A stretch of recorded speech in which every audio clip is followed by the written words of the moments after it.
बच्चे की बात रही कि बच्चे के लिए वो तरस रहे हैं, तो जो इंसान बच्चे के लिए तरसता है वो दवा नहीं खिलाता है अपनी पत्नी को। मुझे हर बार दवा खिलाया गया। अब बहुत सारी चीज़ें मैंने आज भी मीडिया में नहीं रखी थी, लेकिन आज पवन जी ने मुझे मजबूर कर दिया है। मैं पवन जी को बदनाम नहीं कर रही हूँ, मैं बस अपना पक्ष रख रही हूँ। खुद के बारे में जो चीज़ें हैं वो मैं आज मीडिया में रख रही हूँ।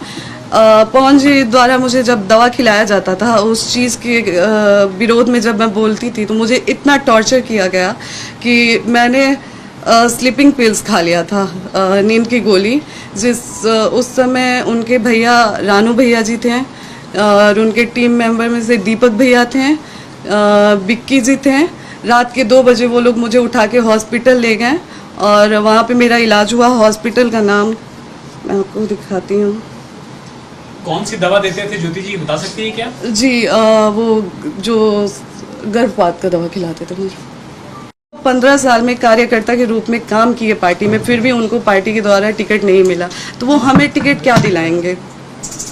और पवन सिंह गर्भपात की दवा खिलाया करते थे मुझे, और जब मैं इसका विरोध करती थी तो मुझे मेंटली टॉर्चर किया जाता था, और इस हद तक कि मैंने गुस्से में एक बार स्लीपिंग पिल्स खा ली थी।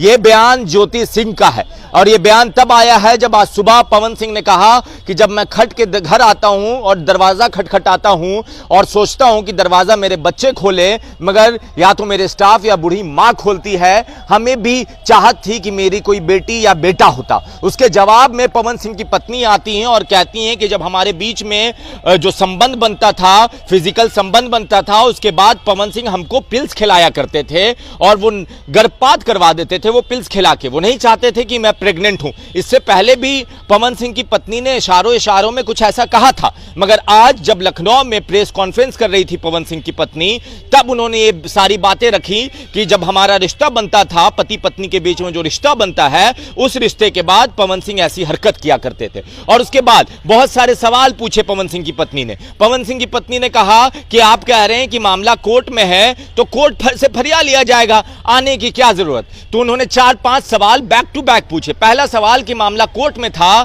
तो फिर मेरे से काराकट में बुला के हमको सिंदूर क्यों लगवाया, मंगलसूत्र क्यों पहनाया, हमसे प्रचार क्यों करवाया और एक ही घर में हमको क्यों रखा। ये उस टाइम भी तो मामला कोर्ट में ही चल रहा था, तो ऐसी क्या जरूरत पड़ गई कि हमसे ये कुछ करवाना पड़ा। और उसके बाद फिर उन्होंने और सवाल रखे कि देखिए, ये कहते हैं कि हम टिकट मांगते हैं, जिस व्यक्ति को खुद लोकसभा में टिकट नहीं मिला, टिकट वापस ले लिया गया, जिसका खुद टिकट कंफर्म नहीं है, हम उनसे क्या टिकट मांगेंगे। पवन सिंह की पत्नी यही नहीं रुकती हैं। पवन सिंह की पत्नी आगे बढ़ती हैं और कहती हैं कि उनके परिवार वाले से जब हम बात करते थे तो उनके परिवार वाले अपशब्द कह के हमसे रूबरू होते थे। उसके बाद पवन सिंह की पत्नी आगे बढ़ती हैं और पवन सिंह की पत्नी एक एक करके खुलासा कर रही होती हैं कि देखिए क्या कुछ होता है। पवन सिंह की पत्नी ने यह भी बताया कि पवन सिंह क्या कुछ करते थे, कैसे उनको मेंटली टॉर्चर करते थे। उन्होंने ये भी बताया कि कैसे काराकट में उनका इस्तेमाल किया गया, उनको बहलाया फुसलाया गया। उन्होंने कहा कि 1 रुपया हम पवन सिंह का